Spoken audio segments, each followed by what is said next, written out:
Leo tupo hapa kwa ajili ya kukabidhi vifaa vya kwenda kujifunzia shuleni kwa mwanafunzi anaitwa Gilbert ambaye tulimpata kupitia ziara ya waziri mkuu alivyokuja mkoani kwetu Iringa, ambaye kaka yake alikuwa na changamoto ya kupata haya mahitaji. Hivyo nilielekezwa kuhakikisha nampatia mahitaji ili aweze kuendelea na masomo yake kwa maana ya kidato cha 5, ambaye amepata division 1.9. Kwa hii imetutia sisi ari zaidi ya kuhakikisha tunampatia haya mahitaji ili aweze kuendelea na masomo ya form 5, na pia ametuahidi kwamba atahakikisha atafanya vizuri zaidi form 6, aidha atapata 1 ya 3 au 1 ya 4.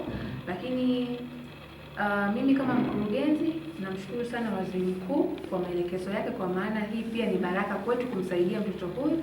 Lakini nimemwambia atakapokuwa shuleni akipata changamoto yoyote, mimi niko tayari kumsaidia ili aendelee vizuri na masomo yake. Tumeweza kufanikisha kumkabidhi counter book 12, box moja ya peni, rim paper carton 2, blankets, godoro pamoja na tranka na mashuka ambayo yataweza kwenda kumsaidia akiwa shuleni. Mlipia mchango wa shule ambao umeingia kwenye akaunti ya shule, lakini tunataka kumfungulia akaunti ambayo tutamuingizia Laki 5 kwa ajili ya mahitaji yake ambayo yanapatikana shuleni kama tracksuit na vitu vingine.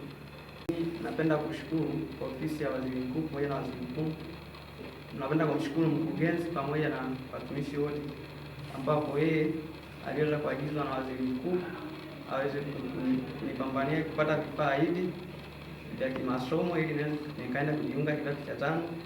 Lakini pia napenda kumshukuru kaka yangu ambaye alikwenda kwenye mkutano ambapo waziri mkuu alikuja akatamka shida yangu na ikaweza kusikilizwa. Hivyo naahidi baada ya kupokea hivi vifaa vyote kwenda shuleni nitapambana mpaka nitakapofika kidato cha 6 niweze kufanya vizuri zaidi.